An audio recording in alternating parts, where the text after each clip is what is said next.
बच्चों, आदिकाल से जब से मनुष्य की ने जन्म लिया, सभ्यता प्रारंभ हुई है, आदि मानव थे, उसके बाद जैसे जैसे मनुष्य प्रगति करता चला गया तो उसने क्या किया, समूह में रहना शुरू किया। अब समूह कैसे होते थे, पहले छोटे छोटे होते थे क्योंकि जनसंख्या भी क्या थी, कम थी, और जो वस्तुएं की आवश्यकता होती थी वो भी क्या थी, बहुत कम थी। जैसे यदि हम आज की लाइफ देखें तो हमें बहुत सारी वस्तुओं की आवश्यकता होती है। पहले तो बोलते हैं ना कि बेसिक नीड्स पूरी हो जाए तो बहुत है। तो पहले के ज़माने में आवश्यकताएं बहुत कम हुआ करती थी, इसीलिए लोग क्या करते थे, अपनी आवश्यकताएं पूरी करने के लिए आपस में वस्तुओं का विनिमय कर लिया करते थे, जिसमें भी अधिकतर कौन सी वस्तुएं आती थी, खाने पीने की चीज़ें।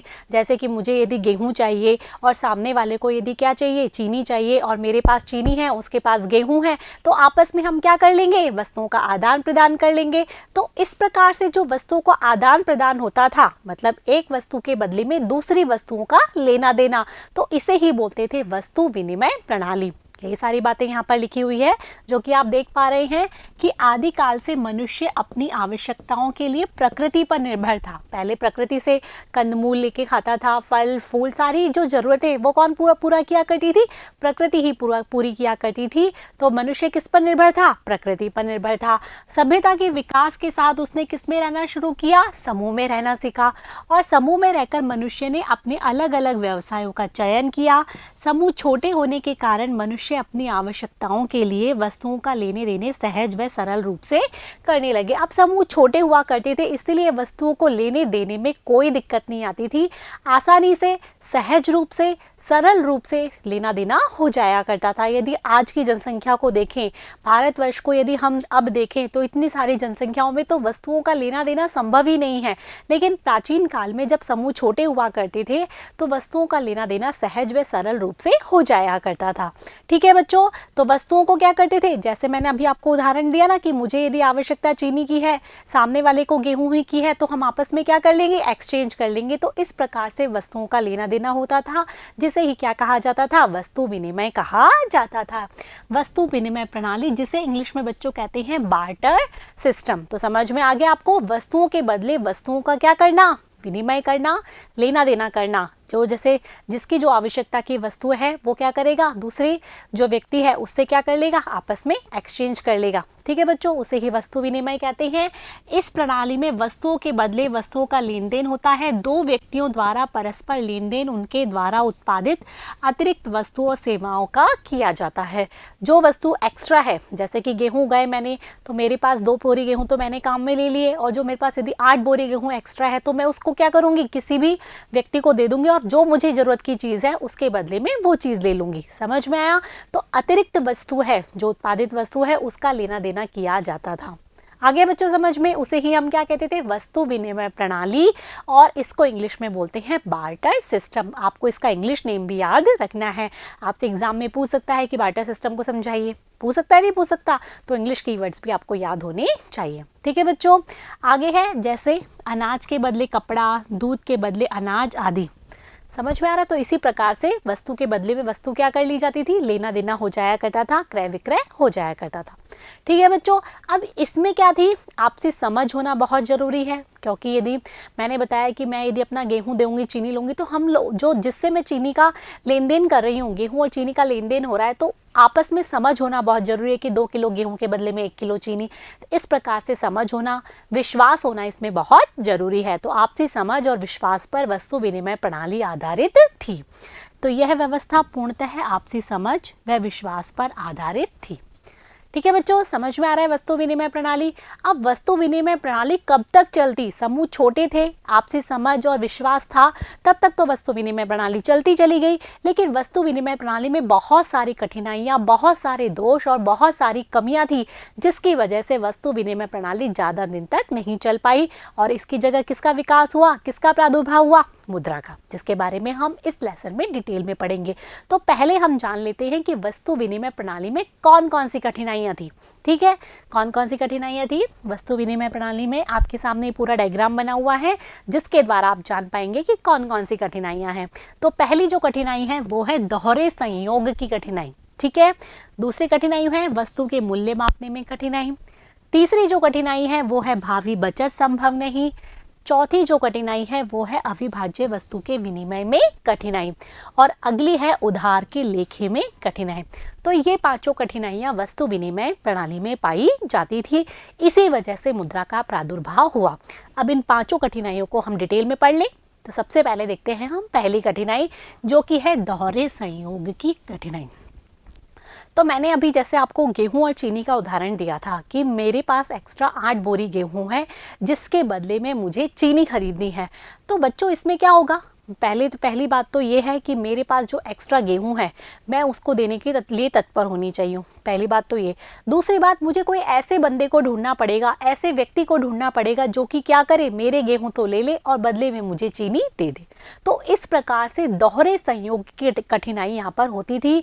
दो व्यक्तियों को आपसी समझ और विश्वास तो था ही, साथ में दो व्यक्तियों को आपस में जिस वस्तु का क्रय विक्रय या लेन देन करना है वो मिलना बहुत जरूरी होता था, जो कि मिलना एक कठिन कार्य था। ठीक है, समझ में आ रहा है। तो ये वस्तु विनिमय प्रणाली का एक प्रमुख दोष था कि दोहरे संयोग की कठिनाई, जिसकी वजह से क्या होता था, कई बार वस्तुएं आपस में लेन देन या क्रय विक्रय नहीं हो पाता था और व्यक्तियों को बहुत अधिक परेशानियों का सामना करना पड़ता था। और इसकी बजाय यदि हम मुद्रा को देखें तो मैं क्या करूंगी, मेरे जो 8 बोरी गेहूं हैं वो मार्केट में बेचूंगी, उसके बदले में मुद्रा हासिल कर लूंगी और उसी मुद्रा से मुझे जितनी चीनी चाहिए मैं चीनी खरीद लूंगी।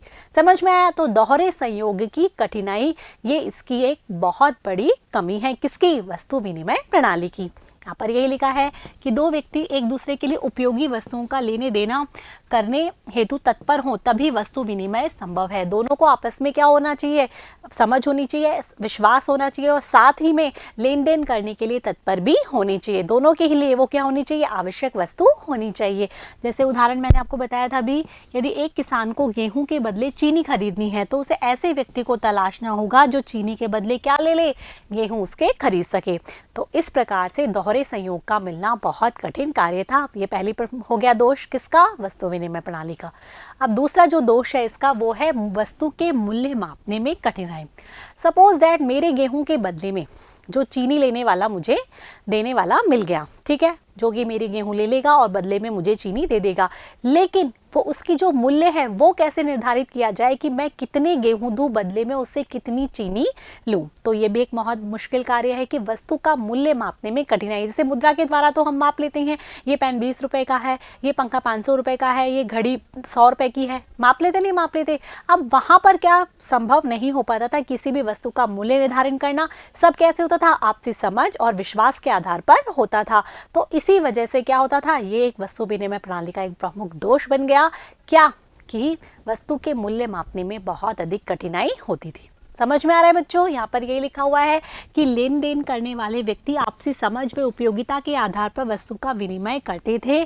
प्रत्येक सौदे में वस्तुओं का नए सिरे पर मोल भाव अत्यंत कठिन कार्य है। भाई एक बार तो गेहूं और चीनी का आपस में क्या हो गया, लेन देन, तब मूल्य तय हो गया कि 2 किलो गेहूं के बदले में 1 किलो चीनी। अब दूसरी बार दूध के बदले में चीनी चाहिए तो अलग से मोल भाव लगाना पड़ेगा। तो प्रत्येक सिरे में हमेशा क्या होता था, अलग से रेट तय की जाती थी, जो कि एक बहुत कठिन कार्य था। तो समझ में आ गया वस्तु के मूल्य मापने में कठिनाई, जो कि वस्तु विनिमय प्रणाली का दूसरा दोष है। अब तीसरा दोष देख ले क्या है। तीसरा दोष है भावी बचत संभव नहीं। बच्चों वस्तु विनिमय प्रणाली में हम चाहें कि कोई वस्तु को बचा के रख लें और उसका हम भविष्य में उपयोग करें तो वो संभव नहीं है, क्योंकि इसमें अधिकतर ऐसी वस्तुओं का लेन देन या होता था जो कि कैसी होती थी, गैर टिकाऊ वस्तुएं, जो कि शीघ्रनाशी वस्तुएं भी कही जा सकती हैं, जल्दी खत्म हो जाती हैं या जल्दी खराब हो जाती हैं, जैसे दूध, फल, सब्जियां। अब यदि हमारे पास मुद्रा है तो हम क्या करेंगे, हमारे पास जो एक्स्ट्रा दूध है हम बाजार में बेचेंगे, हम मुद्रा को क्या कर लेंगे, प्राप्त कर लेंगे और उस मुद्रा को हम सेव रख सकते हैं, नहीं रख सकते। लेकिन हमारे पास यदि एक्स्ट्रा दूध है, ठीक है, और फिर हमें ऐसा व्यक्ति ढूंढना पड़ेगा कि जो दूध के बदले में हमें हमारे आवश्यकता का सामान दे दे।